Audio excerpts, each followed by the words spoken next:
Dear students, in this session we will discuss the singular value decomposition of a matrix.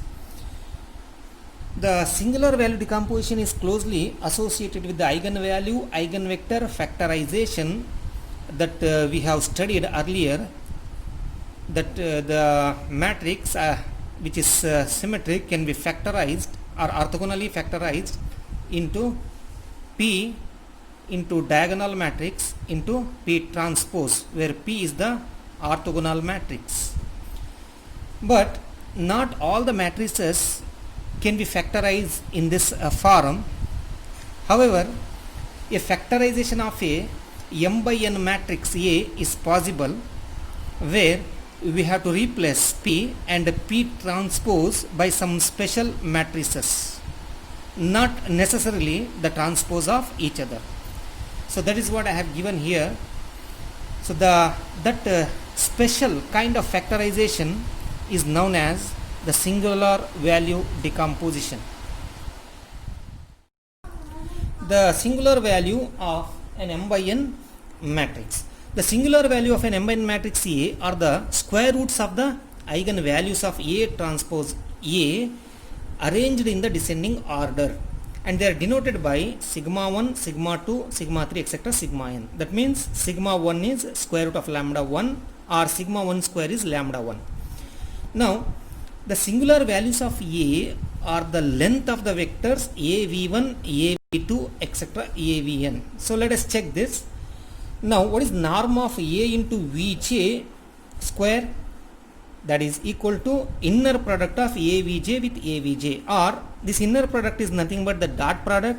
So that is, we will take the dot product of the vector AVj transpose with AVj. Now what is AVj transpose?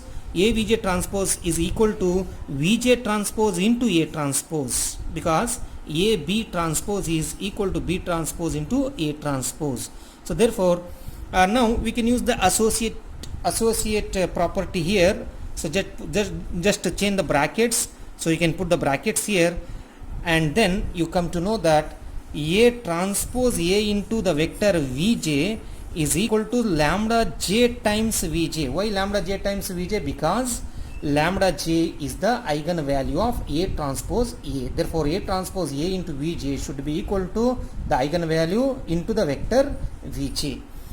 So this the next step can be written as Vj transpose. What is lambda j? Actually, lambda j is sigma j square, because sigma j is the square root of lambda j into Vj. So therefore, that is equal to, you can take lambda j square here to the left, then Vj transpose you can bring here into Vj, because this is constant, Vj transpose into Vj. So what is Vj transpose into Vj? That is equal to 1, because these vectors v1, v2, etc., vn are orthogonal.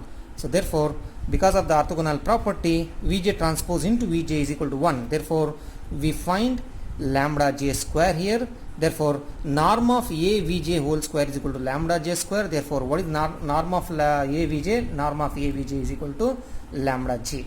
So that means norm of AVj means length of the vector AVj, which is equal to sigma j.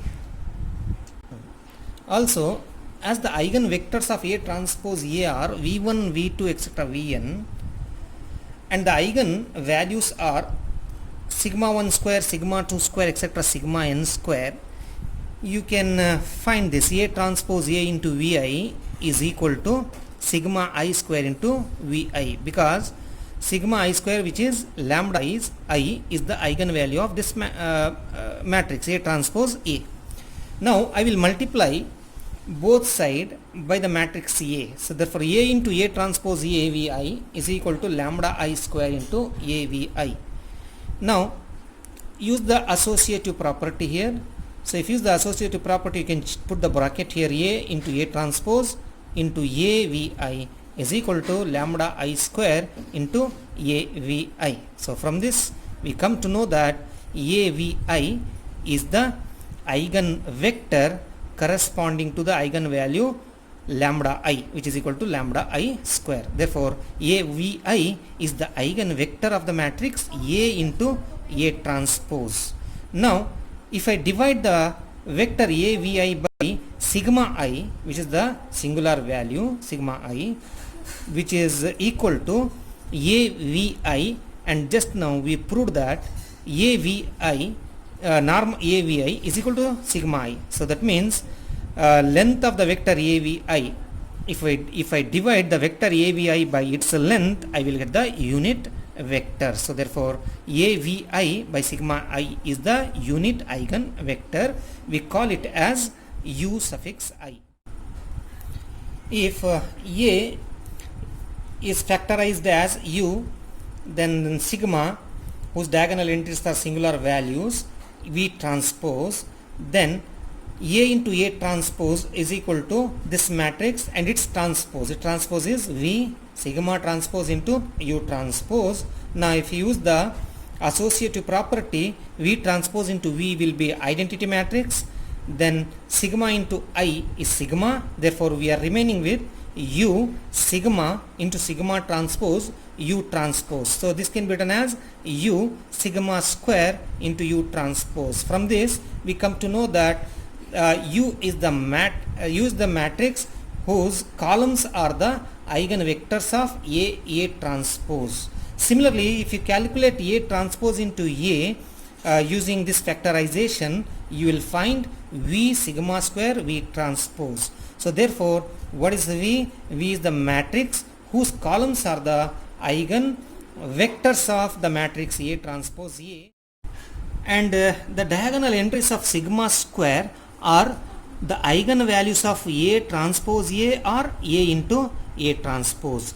Therefore, sigma 1 square is equal to lambda 1, sigma 2 square equal to lambda 2, etc. Sigma n square equal to lambda n. So the reason is sigma square has the diagonal entries of sigma square are what? They are the eigenvalues of A transpose, and it is same for the eigenvalues are same for this matrix also. A transpose A and A transpose both have the same eigenvalues, and they are the diagonal entries of sigma square. So lambda 1, lambda 2, etc. Suppose they are the diagonal entries of sigma square, then what are the diagonal entries of sigma? They are the square root of sigma 1, sigma 2, etc. known as the singular values. Therefore, we have the sigma 1 square equal to lambda 1, sigma 2 square equal to lambda 2, and etc. sigma n square is equal to lambda n. So clearly, so these values are greater than or equal to 0. Therefore, these A transpose A or A into A transpose are positive definite matrices. The working procedure. Suppose A is a matrix of order m by n. Now to find the singular value decomposition of A, we use the following steps. So first step is find the matrix A transpose A and its eigenvalues. So let us take lambda 1, sigma 1 is equal to square root of lambda 1, sigma 2 is equal to square root of lambda 2, etc. sigma n is equal to square root of lambda n, and remember that you should write the eigenvalues in the decreasing order. So lambda 1 greater than lambda 2, etc. greater than or equal to lambda n. The next step is find the eigenvectors v1, v2, etc. vn of A transpose A corresponding to the eigenvalues lambda 1, lambda 2, etc. lambda n. So let us take the matrix V is equal to the matrix with the column V1, V2, etc. Vn. This should be orthogonal. If it is not orthogonal, then use the Gram-Smith orthogonalization process to get the orthogonal vectors. Next step is construct the matrix U. How to construct the matrix U? The procedure is find out Ui, which is equal to A times Vi divided by sigma I, singular value. So I is equal to 1, 2, 3, etc. n. Or another way is you can find the eigenvectors of A into A transpose and normalize them to get these vectors U1, U2, etc. Un. That means eigenvectors of the matrix A into A transpose.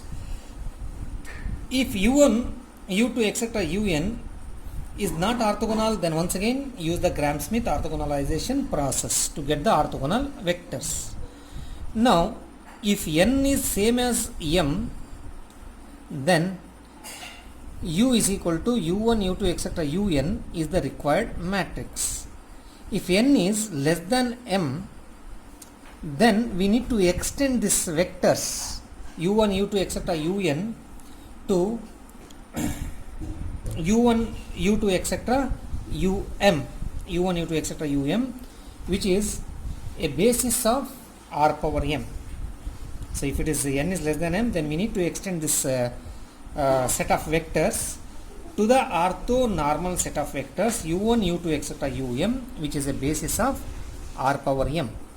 And finally, after getting the matrix U, we write the matrix A as A is equal to U, the matrix sigma, we call that matrix as sigma V transpose, where this matrix is equal to sigma 1 diagonal matrix, where in the diagonal you will find the singular value sigma 1, sigma 2, etc. and the size must be the size of the given matrix A. So size of this matrix should be m by n if the matrix size of the matrix A is m by n. So we have to adjust with the zeros. We have to include the 0 columns or 0 rows so that the size of this matrix becomes m cross m by n. m by n. We discuss the problem in our next session.